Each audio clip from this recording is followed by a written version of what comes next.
According to the Platonic legend, Gyges was a shepherd serving the king of Lydia. While grazing his sheep one day, he experienced heavy rain and an earthquake that created a significant fault. Surprised, Gyges went down into the chasm and discovered some strange things, including a hollow copper horse with many small windows in its body. Inside the horse, he saw the body of a dead man who was more significant than a human. The deceased individual had only one ring on his finger. Gyges took the ring and quickly attended the monthly meeting with the king's shepherds, who would report on the state of the flocks under their care. When he met the other shepherds, he accidentally turned the ringstone towards his palm and immediately became invisible. He realized the other shepherds were talking about him as if he weren't there. He was fumbling around, confused, when he turned the ringstone back up, and it became visible again. He repeated this action several times, until he was confident that the ring could make him invisible or visible at will simply by turning it.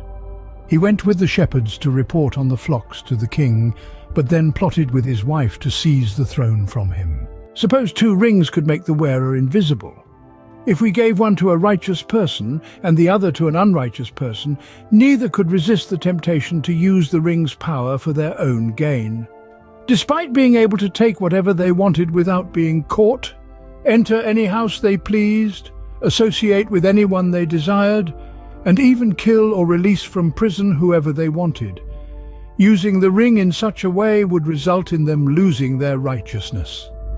The power of the ring would make them feel like gods among men, doing whatever they pleased without facing any consequences. When one chooses to act unjustly, it becomes difficult to distinguish between the righteous and the unrighteous. This proves that righteousness does not come naturally to a person, but rather something that is forced upon them.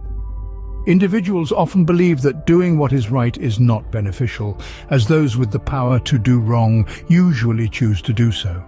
They all believe that committing injustice brings them more benefits than doing what is right. If a person were to gain a tremendous amount of power without inclination towards committing wrong or stealing, they would be considered pitiful and foolish by others. Although they might receive public praise, it would only be to deceive each other out of fear that the person might turn their power against them and cause them harm. Plato's myth makes us wonder, is human nature inherently moral?